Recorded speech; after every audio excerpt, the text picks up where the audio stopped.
नमस्कार व्यूअर्स। अनादि अनंत चैनल में आप सबका हार्दिक स्वागत है। जहां तप की सीमा समाप्त होती है, वहां से उनकी भक्ति प्रारंभ होती है।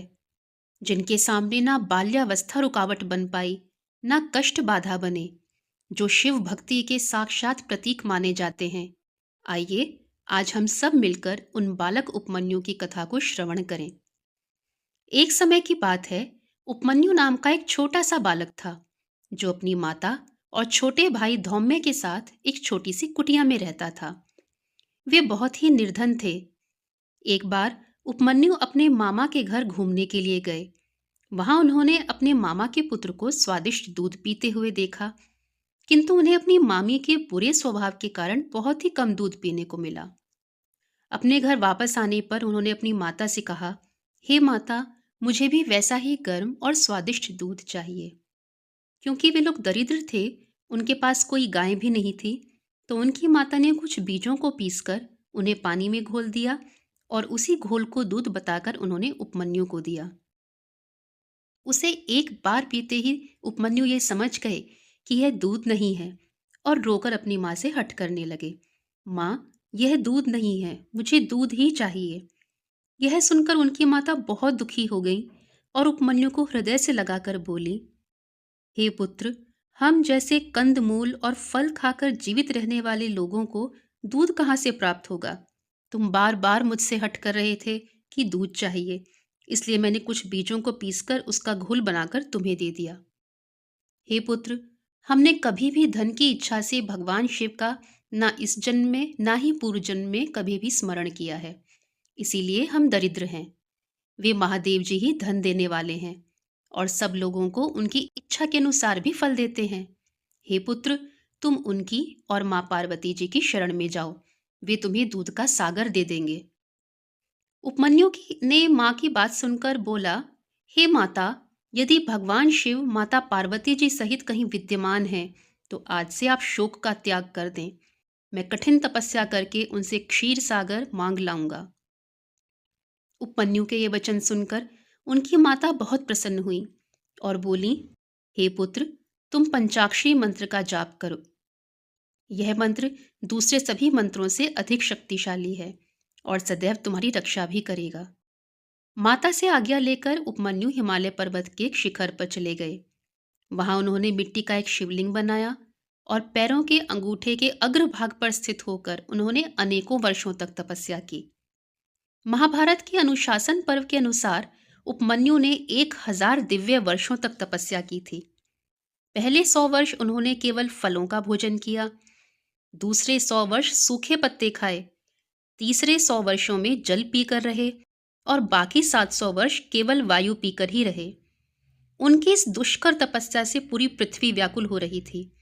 तब भगवान शिव और माँ पार्वती जी इंद्र और इंद्राणी का रूप धारण कर ऐरावत हाथी पर सवार हो बालक उपमन्यु की परीक्षा लेने आए। बालक ने उन्हें प्रणाम किया। तब इंद्र का रूप लिए हुए भगवान शिव ने कहा, हे ब्राह्मण, मैं तुम्हारी तपस्या से बहुत प्रसन्न हो गया हूं, तुम मुझसे कुछ वर मांगो। उपमन्यु लेकिन यह सुनकर प्रसन्न नहीं हुए और बोले, हे देवराज, मैं महादेव के अतिरिक्त तुमसे या किसी और से कुछ इच्छा नहीं करता। यदि आप मुझे तीनों लोक भी देंगे तो भी मुझे वह नहीं चाहिए। मैं भगवान शिव से ही वर मांगूंगा। इंद्र ने पुनः कहा कि तुम शिव पूजा के स्थान पर मेरी पूजा क्यों नहीं करते? मैं तुम्हें सब कुछ दे सकता हूं। इस पर उपमन्यु जी रुष्ट हो गए और कहने लगे कि यदि भगवान शिव मुझ पर प्रसन्न ना हो, मुझे वर भी ना दे, मैं चाहे कीट पतंग हो जाऊं अथवा मृत्यु को प्राप्त हो जाऊं, तब भी मैं महादेव के अतिरिक्त किसी से कुछ भी नहीं लूंगा।